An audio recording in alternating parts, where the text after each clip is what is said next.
Hey everyone, and welcome back to another episode. I'm Mel. And I'm Mar. And this is Girl Talk with Mel Mar.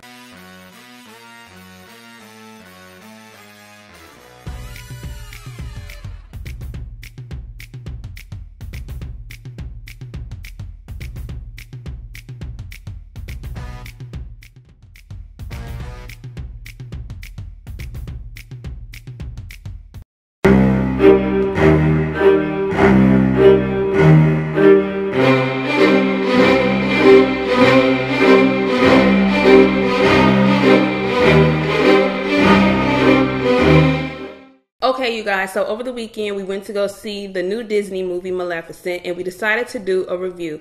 So Martha, give us a little synopsis of the film. What was it about? So the movie was about the villain, which was Maleficent. She was a fairy, so her wings got taken off. And because her wings got taken off, she became very angry. In the beginning of the movie, she was a very sweet young girl. She grew up to be a sweet person. But after her wings were stolen from her, that's when she became an evil person. And of course, she had magic, because you know all fairies have some type of magic. And she was considered the most powerful fairy of all fairies because of her, awesome powers. So after her wings was taken off, she basically wanted to seek revenge. And because she wanted to seek revenge, it just made her more angry and more hateful towards pretty much every human. And obviously, Aurora is the person that's kind of like the main character as well. She's the princess. And she casts a spell just like in the old movie. She falls into a deep, dead sleep. But that's the curse Maleficent put Yes, on her. When she was a baby. So, but as Aurora got, older, Maleficent, she was falling in love with her. Like she pretty much in a sense cared for her. So she wanted to basically reverse the curse, and it was just like it broke her heart because she couldn't do it. So I'll just leave it at that for now. Yeah, I think another important thing to point out also with Maleficent's story and her character period, the reason why she became so angry in a sense is, like you said, her wings were clipped. Yeah, but it was because she was betrayed by someone who she really loved. Yeah, which was Sleeping Beauty's father. Because she knew him when they were little kids. Right. They grew up together. Yeah. Exactly. He would just keep sneaking over there to see her and everything. It was cute. It's like a cute little love story. Yeah, and he betrayed her. And why? Why did he betray Because her? he wanted to become like the royalty. Next king. Yeah. He was in line to become royalty. So let's talk about some themes of the movie, like different themes of the film. Themes like pertaining to what? Like revenge is one thing. Okay. Love. Yeah. So let's talk about revenge first. Okay.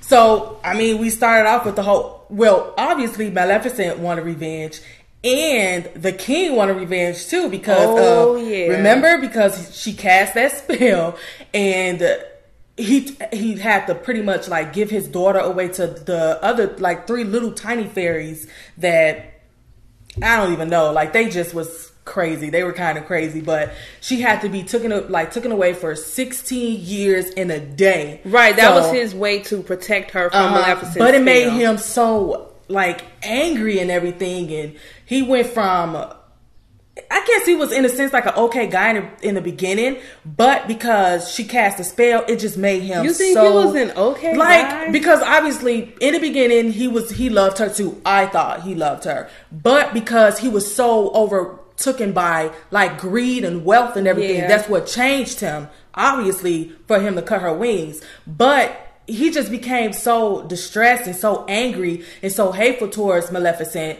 that he really wanted to kill her. Because remember, he couldn't kill her when he put her to sleep. He couldn't do it, so he took the wings instead. He's supposed to have killed her, but he couldn't do it. But this time, he wanted her dead. He wanted to kill her. So that's the thing with revenge. And then obviously Maleficent wanted revenge on the kingdom as well. So yeah, and I think it also just goes to show that when you live your life trying to get someone back, you end up empty in a sense, and that's what happened to the king. He went crazy. He did go crazy. Remember, he was talking to the wings girl. Yeah, Okay, so let's talk about another theme of the film, love. Okay. So what do you think? How do you think that Disney incorporated the whole theme of love into the film? What was their message with love? Because here's the key thing to know. In the film, didn't Sleeping Beauty's father kiss Maleficent and tell her that it was the kiss of true love? And it really wasn't. When was this? I don't know. Was it towards the beginning? It was in the beginning. Probably didn't pay attention to it. Yeah. Yeah. So, but that's what he said? I think that's what he told her. And come to find out, obviously he really didn't love Maleficent. Mm-hmm. And that's why she put that curse on Aurora, because she said that the kiss of true love is not real. It doesn't exist. Exactly. He said it too, remember? He said it too towards the end that it's not real as well. That's crazy. Like, from the beginning, it's like, oh, here's true love's kiss. And then they don't even believe it. But in the anymore. film, it goes to show that, love conquers all. I feel like that was the message of the theme of love. But I think that Disney does that a lot, though, with any, like, princess movies, that love conquers all. Yeah. How do you notice that? Like, it's like just a little thing that they do for all the princess movies and everything, which is totally fine. But it wasn't a guy, because remember in the original cartoon, it was who? The prince. Oh yeah, that's another thing that's a movie, right? That Maleficent was the one who kissed Sleeping Beauty and caused her to wake up, not the prince, like in the original film, like you said. What did you think about that? I guess because, like, it reminds me of, like, Frozen, how it wasn't the prince. It was basically the sister, that the sister was the one that had her heart the entire time because she loves her sister dearly. And with Maleficent, because obviously she's been watching over Aurora since she was a little baby. Even though she couldn't stand her in the beginning, as she, stated, she really did care for Aurora. She really did love Aurora. And Aurora loved her back because she considered her fairy godmother. So another thing that I thought about was, like, the horns that she had on her head. Yeah. Now, in the original movie, I thought it was just like a hat or something, Like, I had no idea there were actual horns on her head. And in the film, Maleficent, it was actual horns or whatever. And of course she had the wings or whatnot as a fairy, but I'm like, well, why does she have horns? Why isn't it just a hat like in the original Disney movie? Like, I don't know. What do you think that symbolizes? I thought it symbolizes the devil. I'm gonna be honest. So it kind of creeped me out. Like, when I first saw her when she was a little girl, I was like, wait, are those real horns on her head? Like, what? That is not how it was in the original movie. So it kind of creeped me out a little bit. And then the fact that she had her cheekbones were, I can't really explain it. Cheekbones were really pronounced. Yeah. So it was kind of creepy. And then, of course, the wings. Creepy. Yeah, the wings were creepy also. Mm-hmm. Yeah. But I guess, like, in the end, with the wing part, the wings, it made sense because obviously she was a fairy, but the horns just really stuck to me. Like, why did she have to have horns? With the whole wing, her wing situation, it reminded me also of Samson and Delilah and their story. And Samson's strength lied in his hair, right? And when they cut his hair, that's how they got rid of his strength. And I felt like that was really, what they were doing with Maleficent and her wings, because once that man, I forgot his name. What is his name? That prince man? Yeah. I have no idea. I don't know what his name is. But once he clipped her wings, Maleficent felt naked. She felt weak. Yes. And that's why she made that, the stick. Yeah. To help her walk. Like, that stick that was in the original one, she created the stick to basically help her walk because it was like she couldn't walk anymore or something. It was difficult for her. And she just kept that stick, like, forever. Yeah, and then she ended up recruiting a crow and turning him into her servant. Yes. Yeah. Like she said, I need you to be my wings. Yeah. Okay, so enough about the movie. It was good. You guys should go see it. And just... What would you rate it? I will rate it I guess an 8 out of 10. 8 out of 10. What would you rate it? That's a good question. I would give it an 8 also. Mm-hmm. And because I would have, maybe a 7. I don't know. Maybe 7.5. Okay. That's what I'll give it. Because in the beginning, I felt it was kind of rough. I didn't like the beginning of the film. But once everything, the story started, to actually happen and everything started to unfold, and I was like, okay, I can watch it. But the beginning was rough for me. I don't know. I thought the beginning was fine. I did miss some stuff because it was crowded, y'all, and I was trying to get some popcorn. But what I came into, like, she was flying or whatever, and I was like confused, obviously, because I didn't come in on the very beginning. But once I figured out, oh, she was a fairy, she was considered the strongest fairy. Oh, this boy came into their land trying to steal something, which was the prince as he got the king when he got older. So it was like I was able to grasp it really fast. But I just give it an 8 because I guess like the whole horn thing just kind of freaked me out. Basically, like, I don't know. That whole scenario was like kind of creepy for me. But other than that, like, the action and the storyline was great.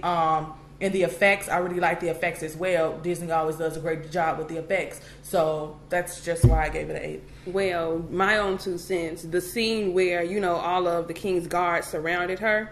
I didn't like that scene. Why? Like, it was just odd. Like, the way that they were. Because remember, it was iron and they was getting close into her. No. I'm not talking about, like, as far as the story takes place. I'm talking about how, like, you were talking about the effects. I didn't like that part. Oh, like, I felt like that was.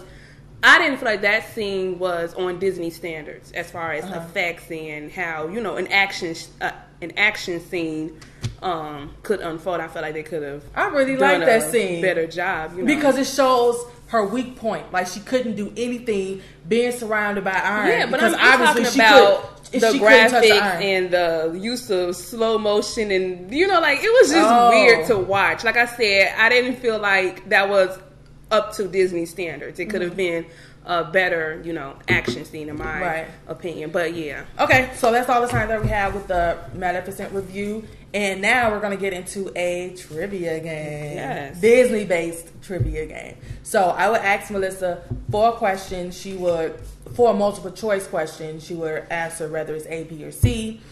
60 seconds on the clock, and then vice versa. Melissa will ask me 4 questions. I will answer whether it's A, B, or C. 60 seconds on the clock, and then we'll just basically give the final total at the end. So I will start the countdown, 60 seconds, remember, after I read the first question. All right. Number 1.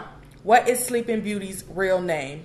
Is it A, Callista, B, Aurora, or C, Christabel? B. What is Donald Duck's full name? Donald Fauntleroy Duck, Donald Clarence Duck, or Donald Chenille Duck? What's the Leroy? Say that part again. Which one? Donald Fauntleroy Duck? I'm going to say Clarence. Wrong. From what movie is Prince Adam? Beauty and the Beast, The Little Mermaid, or C, Cinderella? Cinderella. Beauty and the Beast.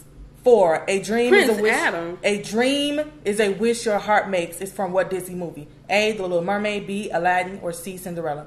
Aladdin. No. C, Cinderella. That's it. 44 seconds. Good job, Mel. Okay, so now it's your turn, Martha. No cheating. I'll start the clock after I read the first question. After losing the rights to Oswald the Lucky Rabbit, Disney needed to develop another character to replace him. Okay. What is that character's name? Is it A, Julius the Cat, B, Donald Duck, or C, Mickey Mouse? Julius the Cat. Wrong. Who is it? It's Mickey Mouse. Oh. What is Cinderella's evil stepmother's name? Lady Hanover, Lady Tremaine, or Madame Belmont?